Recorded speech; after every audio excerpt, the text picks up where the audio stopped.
hit the bell icon for more updates on fitness, nutrition and wellness. Hello everyone, मैं हूं doctor Bharat Patodia, working currently as a medical oncologist at AIG Hospital, Hyderabad. A lot of men want to know about prostate cancer and testicular cancer. They have a lot of questions about it. ये सब बातों को लेकर Indian context में इन सारी जानकारी मिलना थोड़ा मुश्किल है, इसलिए आज मैं ओजीवा टीवी पे प्रोस्टेट कैंसर के बारे में आपके सारे सवाल आंसर करूंगा। What is prostate cancer? Firstly ये समझते हैं कि प्रोस्टेट ग्लैंड है क्या। बेसिकली प्रोस्टेट ग्लैंड एक मेल ऑर्गन है जो केवल मेल पे लोगों में होता है। कहाँ होता है? यूरिनरी ब्लैडर के नीचे होता है। इसका पर्पस क्या होता है? जो सीमन वीर्य निकलता है उसमें जो फ्लूइड होता है वो प्रोस्टेट ग्लैंड से आता है। उम्र के साथ यूजुअली 50 साल के बाद प्रोस्टेट की साइज धीरे धीरे बड़ी होती जाती है।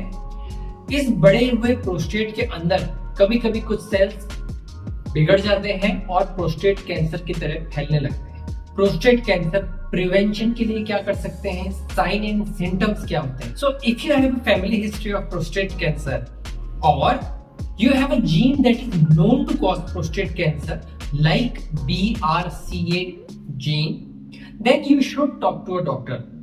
इस सिनेरियो में कोई स्ट्रॉन्ग रिकमेंडेशन तो नहीं है, but there are steps, guidelines हैं जो अर्ली डिटेक्शन में हेल्प कर सकती हैं। आजकल बहुत सारे सैंपल्स, बहुत सारे टेस्ट ऐसे लैब्स ऑफर करते हैं जो लोग अपना ये टेस्ट कराना चाहें कि ये जीन उनमें है कि नहीं, वो कर सकते हैं।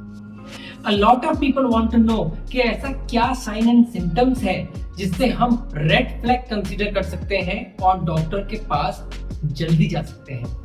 So here I would like to say that early prostate cancer usually, unfortunately, do not present with major symptoms. They present late, often in neglected late settings.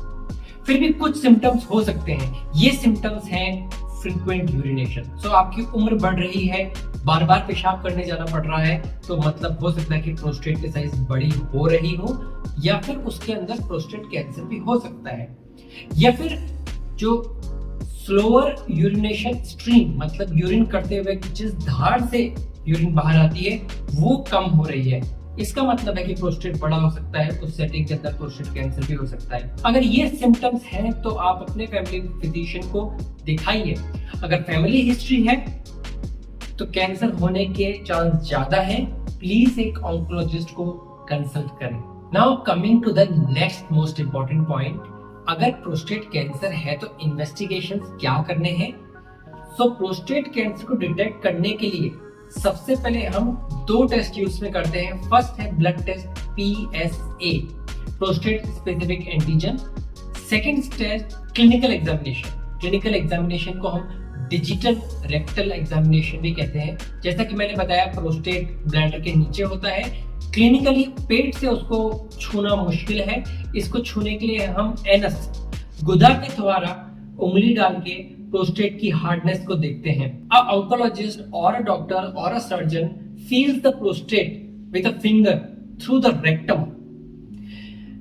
ऐसा करने से, by doing so, we can feel what is the hardness of the prostate.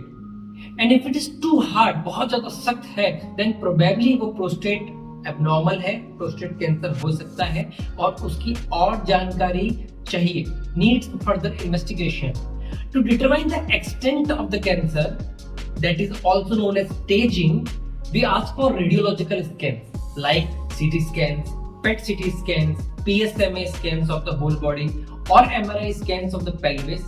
In case of prostate cancer के लिए specifically हम MRI pelvis जरूर बोलते हैं, क्योंकि वो इस एरिया के सबसे ज्यादा डिटेल हमें दे सकता है कि इसको हम क्या ट्रीटमेंट ऑफर कर सकते हैं। अब बात आती है प्रोस्टेट कैंसर हो गया है, ट्रीटमेंट क्या करना है। प्रोस्टेट कैंसर का ट्रीटमेंट एक वाइड स्पेक्ट्रम ट्रीटमेंट है। एक छोर पे हम एक्टिव सर्वेलेंस, यूजुअली हम कोई स्पेसिफिक ट्रीटमेंट नहीं देते हैं, लेकिन पेशेंट को अंडर ऑब्जर्वेशन रखते हैं, क्लोज ऑब्जर्वेशन, रूटीन टेस्टिंग वगैरह करते रहते हैं। जिनकी उम्र ज्यादा है उनको ये ऑप्शन दिया जा सकता है लो ग्रेड ट्यूमर के अंदर। दूसरी तरफ हमारे पास कीमोथेरेपी है, रेडिएशन थेरेपी है, हार्मोन थेरेपी है, सर्जरी है। सो अब चॉइस कैसे करनी है? The choice of treatment depends a lot of complex factor, जैसे extent of the tumour, grade of the tumour, how fastly cancer is dividing, fitness of the patient, patient fit है ये सब treatment लेने के लिए कि नहीं, what is the patient's choice, patient treatment लेना चाहता है कि नहीं। योर ऑन्कोलॉजिस्ट, आपका cancer doctor who is seeing you, वो केस टू केस के बेसिस पे आपको गाइड करेंगे आप किस ट्रीटमेंट की ओर जाएं।